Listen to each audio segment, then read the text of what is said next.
we need to wrap up a few things with the normal distribution. Main thing here I want to talk about in this video is the z-score. Now the z-score is the number of standard deviations that separate a particular data item from the mean.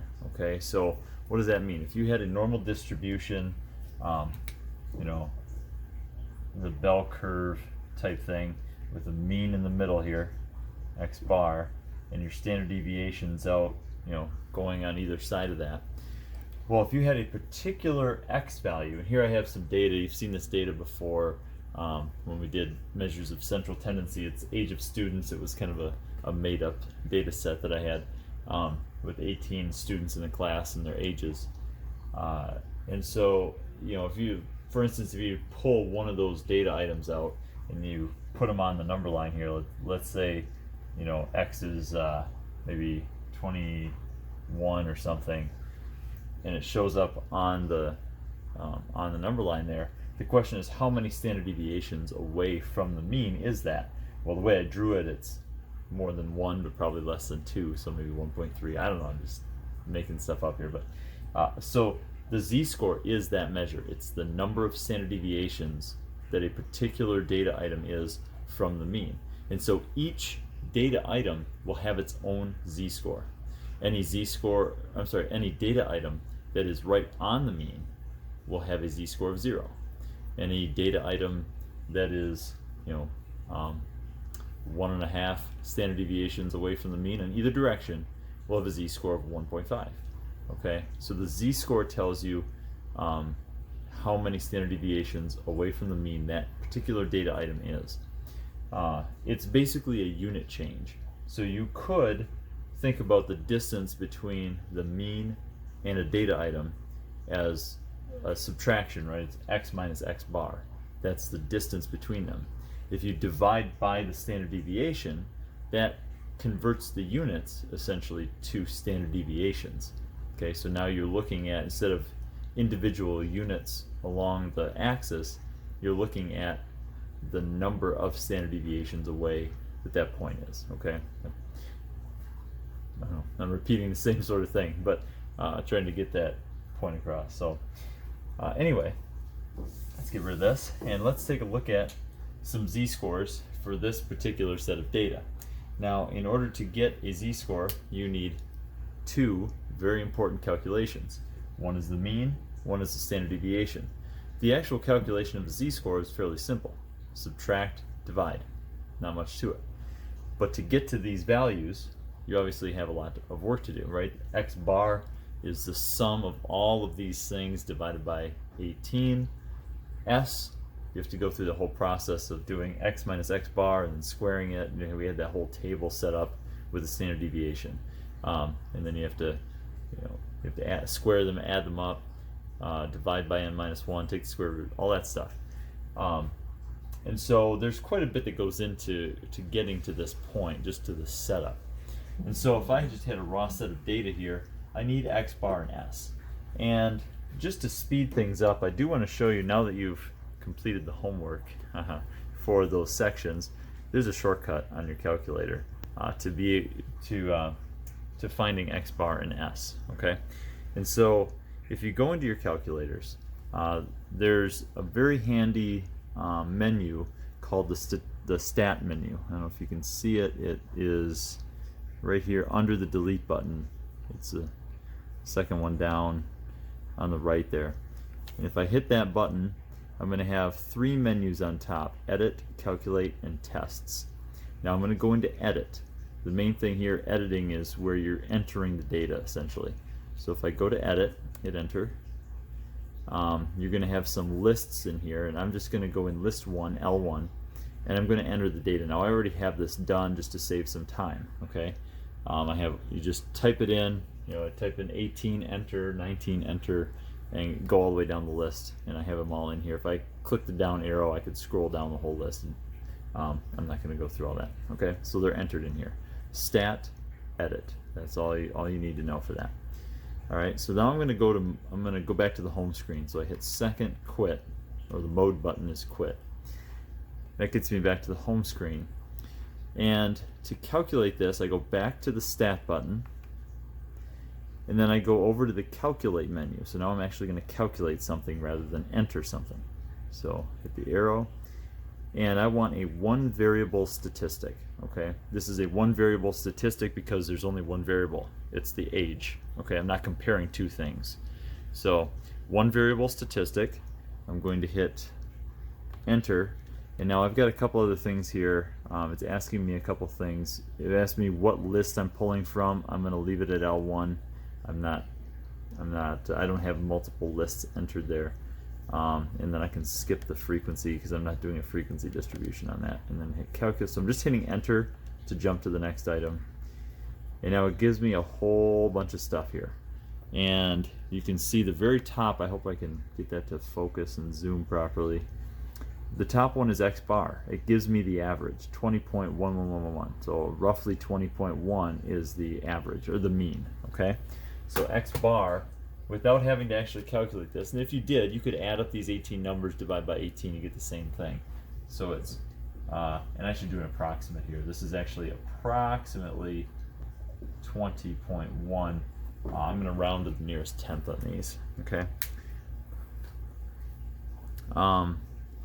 You can see other statistical values here. You've got the sum of all the values. So if I added up all 18, I'd get, what's that, 362. Reading everything backward on the screen. And then what else is on there? The sum of the squares of those values. Those aren't really that important right now. The S sub x is important. That's your standard deviation. I'm not sure exactly what the x stands for there, but so the standard deviation ends up being 3.66 roughly, okay? Or I'll put it in as 3.7. Approximately 3.7 as your standard deviation, okay? So that, so the calculator is doing that. So if you were to actually go through and set up your table for standard deviation and go through the whole calculation with these 18 numbers, you'll get 3.6604, whatever that number is, okay? And there are other things in here that this one variable statistics tells you. The n value is the number of data points you entered. It tells you, so you don't, if you were entering hundreds of data items, you wouldn't have to tally them all up. It would tell you how many you entered. What else is there? It tells you what the minimum value is, right? The lowest one is 16. If I keep going down, what's that one? Oh, Q1. So here's something I haven't mentioned yet, the quartiles. If you were to list, so Q1, median, Q3, right? And max. So here's a interesting little these values here. So if you were to take all the data values, all 18 of them, and list them out in order, just like you were finding the median. The median is the one in the middle, or if it's an even number of data items, you have to average the two in the middle, right? The quartile is if you find the median, you go halfway between the first one and the median, and that's the first quartile. So a quarter of the data items are before it, a quarter are after, between that and the median. And then Q3 is the third quartile, or quarter essentially. So you're cutting the last half of them in half, and then the max is the one on the end. So you can essentially divide the data items into 4 quarters. And of course, you have the endpoints. So that's 5 values: a minimum 16, quartile 1 is 18, median 19, quartile 3 is 21. I should be showing you as I do that, and the max is 32. So quartiles are just sort of separating things off once you list them in order. So anyway, so that though all that information is on the calculator, and it can be calculated without actually having to do any hand calculations. Very handy. On a test, I do expect you to do these by hand, but if I gave you a really large set and had you find some information about it, I may allow you to use a calculator, but it would specify in the instructions. Okay, so generally speaking, you would have to do it by hand. Anyway, so I have that data, and now I can go ahead and pick out a particular data item off of here, plug them in, and find the z-score. Okay, So let's say I wanted to find the z-score for 25. Let's go with 25. So if my x value is 25, the corresponding z-score for that is going to be 25, that's the x value, minus x bar, which is 20.1, and then you divide that by the 3.7, which is the length of a standard deviation. All right, and so if you just do that calculation, 25 minus 20.1, that's 4.9,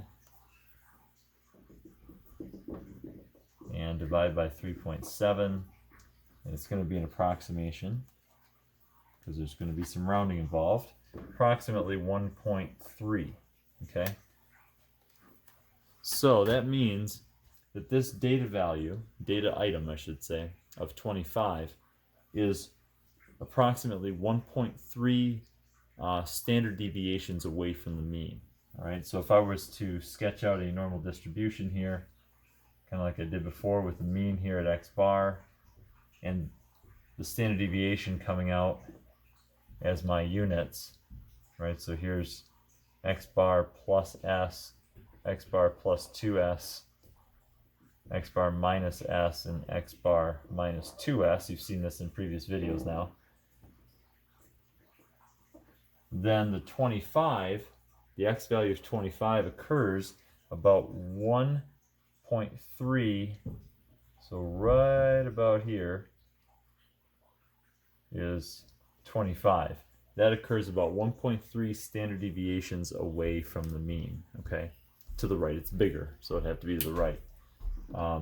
If the z-score is negative, that means your data item is on the left, because when you subtract these, the mean would be bigger, so it'd have to be to the right, so the data item is on the left. Okay, so negatives give you data items on the left. Positive z-scores give you data items to the right, and a 0 z-score tells you you're right on the mean, sorry, right on the mean. Okay. All right, so that gives you an idea of a z-score, and you could calculate a z-score for every data item up here. Okay, every one of these things has a z-score associated with it. You could also go the other way around. You could take a z-score and try to figure out what data items would be at that z-score. So if I wanted to, I could say, you know, what data value is at, or has a z-score, I should say, has a z-score of, and then I could make up whatever number I want. Maybe it's negative 0.8, so it's like, you know, 0.8 standard deviations to the left of the mean. All right, so that's what I'm looking for, is you know, what value is there, 0.8, you know, to the left. And so all you do is you plug that in for z, so you have negative 0.8 equals, and now we don't know the x, that's what's unknown, so it's x minus, we do know x bar is 20.1, and we do know s is 3.7. Again, these are approximations, so it's not going to be exact. And then we just solve this equation. Now, how do I solve an equation that looks like this? Well, probably the quickest way to do that is to get rid of the denominator. Multiply both sides by that. If you multiply both sides by 3.7, it eliminates a fraction and you don't have to worry about it. So just a trick, a nice little shortcut. So I'm going to multiply the right side by 3.7 and the left side by 3.7. And that will cancel it off on the right. And so then I have, oh, let's see, 3.7 times negative 0.8 is negative 2.96 equals x minus 20.1. And then to solve for x, I just add the 20.1 to both sides. So add 20.1, add 20.1. So I do type that in, negative 2.96 plus 20.1 is 17.14. So 17.1 is approximately equal to x, so you'd say 17 basically. So the x value of 17, which does show up on here once, it looks like. So that would be our data value, that it has a z-score of negative 0.8. It's 0.8 standard deviations to the left of the mean. Okay, so z-score is a nice way to identify how far each data value is spread from the mean apart. Okay, and it is specific to each data item. They each have their own z-score.